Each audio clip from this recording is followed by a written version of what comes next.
Hi there, this is Loy from loymachedo.com. Right now it is 4:14 in the morning. The date is the 21st of April 2014. Now I happen to get these 4 questions which I need to address and answer. The first one is about being a pilot. I've been getting a lot of questions about people who want to be a pilot. The second one is relationships. This seems to be a very frequent kind of question. The next one is, Loy, I got a question for you. Why do some parents force their kids to become something which they don't want? And finally, the last one is a really big technical question. So I'll answer all 4 of them. So the first one, First one, dear Loy Machedo, since past so many hours, I've been waiting eagerly for your reply to my question on tips and advice for aspiring pilots. Please upload it ASAP. It's a sincere request. Okay, fine. I got this question from askfm.com. Ask.fm. Yeah. Now, you need to understand that I'm speaking to you based on the experience of my stepbrother who went down to Australia to complete his education, that is to become a pilot, with the experience that he had. I've had a couple of friends who also had rich fathers who went to become pilots. Then I've also had my best friend, so-called ex-best friend, who spent more than 70 to 20 years working with Emirates Airlines, and now he's working for a leading carrier. He's into the engineering business. So I know the inside information from guys who have been working in the industry. So now, let me just tell you, first and foremost is, for becoming a pilot, you need to have a lot of money. You need to have substantially a lot of money, because in order to study, you need to either go overseas or you need to spend a lot of money in order to learn how to become a pilot. How much money? I would say in and around roughly $1 million. 1 million, at least 1 million dirhams. So if I were to give you 1 million dirhams, let's say 1, 2, 3, 10,000, 100,000, 1 million divided by, let's say roughly 3.65. I'm just going a rough figure. So that's around 280,000 US dollars. 280,000 US dollars is what you need to set aside to only study and get world-class training. Okay. Now, after you get this part done, the second part is, you need to have flying hours. You need to have number of hours that you've flown an aircraft. So it starts off with, the first one is a single engine airplane. Then you need to move into a double engine, and then it keeps increasing in size. So without, like for Emirates Airlines, as far as I know, I'm not too sure, I think it's around 5,000 to 8,000 hours of flying. So 5,000 to 8,000 hours. So if we take around, so let's say 5,000 hours, okay, I'm just taking 5,000 hours. If you were to fly a plane, let's say 1 hour every single day, that would take you around 365. If you divide this, you would get around 13 years. Okay, obviously you would not be flying only 1 hour. You will be flying, maybe 2 hours on average. So if you take let's say if you take less half of that, it will be around 7 years. So for 7 years you need to have experience of flying an aircraft whereby you have flown an aircraft with a large number of people, because you need to understand, airlines are not going to risk carrying all these people with a pilot who's not experienced, because any problem, then the name of the airline or that aircraft carrier is completely no.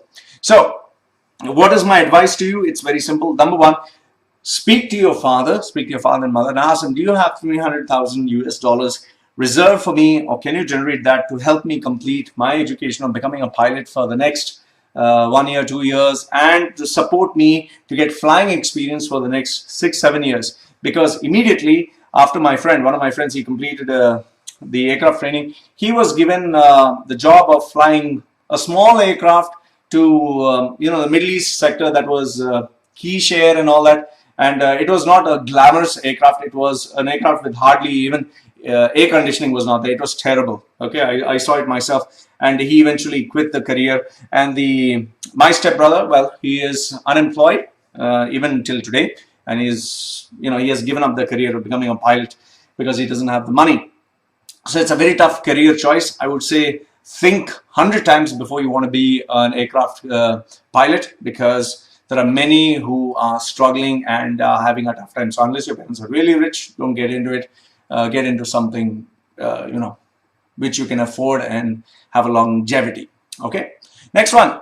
I'm a 14-year-old. I'm in a relationship. What do I do? Now this seems to be a crazy question, because yesterday I happened to get a boy who actually was a girl, from a girl's account. He was like, please help me, I'm sitting outside the road, I'm thinking of suicide. And I was like, Okay, fine. How old are you? And it turned out 17. So I asked this girl, okay, call me up, and or I'll call you up. And after I called up that girl, it turned out to be a boy, and I said, I thought you were a girl. So then he says, it's my girlfriend's account, and what happened? He's apparently in a relationship. Now, relationships, if you honestly ask me, anything about which is younger than the age where you're working, I wouldn't recommend it, because you're living on your parents' money. Your parents are earning, you're staying under your parents, you're not you're not mature enough to look after yourself. You need your parents' help, and you're getting into a relationship, which is okay. All right, if you honestly ask me,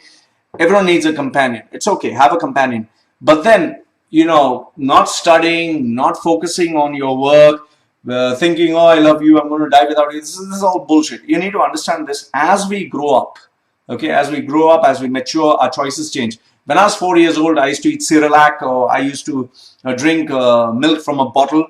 Then when I became 10 years old, I stopped doing that. My preferences changed. Maybe I used to eat chocolates, maybe I used to watch Tom and Jerry. So when I became 15, maybe I stopped watching Tom and Jerry. I would watch karate movies, and I would not eat chocolates, I would eat something else.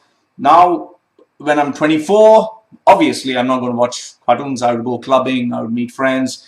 So we change, we evolve over the period of time. So don't think that just because you have this person in this particular period of your life, you're going to be the same for the rest of your life. 14 is too young to be in a relationship, too young. And for anyone to tell me that I don't feel like studying, I don't feel like focusing on my education, I don't feel like doing anything, that's rubbish. Listen, there's more to life than all this. Think of expensive cars. Think of a great career, being a CEO. Think of all the beautiful women who are going to come after you when you become rich and successful. Staying on your parents' money and thinking all this bullshit is nonsense. And not studying is not acceptable. And 14 is not at all an age where you need to be in a relationship. So if you ask me, wasting your time, sit down with your parents, or if you're not close to your parents, get busy. Do something.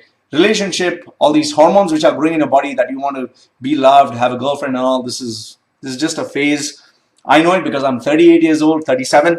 I'm telling you from a vantage point of being your age. Okay, so listen to what I'm saying. The feelings are real, I respect it, but the truth is it's not going to survive for whatever, few more months, because even she has to study. Okay, her parents are going to send her to US, or her parents are going to send her to India. What are you going to do? You're going to tell your parents, okay, send me to India along with her? I'm going to tell her parents that, no, we have to get married. You don't even have the courage to tell the parents that I want to marry your daughter, I can look after her. Come on, so grow up. Okay, so relationships with a 14-year-old is a no-no. Next one. Loy, I got a question for you. Why do some parents force their kids to become engineers, doctors, when they have other desires and dreams? So, well, it's a very simple equation. There are two sides to it. One side is aspire to achieve your dream and be what you want to be. The second side is most of the kids are immature. Most of the kids do not know what they want. There are so many kids who come to me and says, I want to be a DJ, I want to be a film actor, I want to be a music producer, I want to be the next boxing champion, or a cricketing champion. This all sounds good. It all sounds good in real life, but in real life it's different. You need to understand, for example, DJing, it's a racist market. They prefer guys who are white skinned, at least in the Middle East part of the world. They prefer someone who can generate revenue. They prefer someone who can, when you come and play in clubs, you get a big crowd coming in who spends money on you, or spends money just to pay money to enter, listen to your music, and spend money on booze. So it's not that after you become a DJ, you get paid a lot of money. Imagine you play day in and day out the same music over and over again. At some point you get sick and tired, and then you start looking at your bank balance. Am I earning enough? Most of the DJs earn maybe around 800 dirhams, which is nothing per month, which is hardly around $200. So all I'm telling you is parents force their children to become engineers, doctors, because they love them. They want them to achieve something worthwhile, and because they are far more mature than the kids. Okay. However, having said that, not all parents are right. There are a lot of parents who have not seen the world, who do not know what is search engine optimization, who do not know the possibilities of the internet, who do not know what career options are. Like, for example, if my parents, they don't know how do I earn. They would never believe that I'm successful in life because they're not with me. They don't know what is an iPad. They don't know what is the internet. They don't know what is reading books. They don't know cognitive psychology, neuroscience. They don't know all these things which I'm doing right now. So in a way, parents are also limited. So You need to have a balance between both. So why do parents force? Because they are afraid that their children are making a wrong choice. Okay, so these are the three questions I want to focus on. The fourth one, I think I'll address it separately. So this is Loy from loymachedo.com and whoisloymachedo.com. You got any questions, send me through Facebook or send me a question through ask.fm. This is Loy saying goodbye for now. Any other questions, send me an email.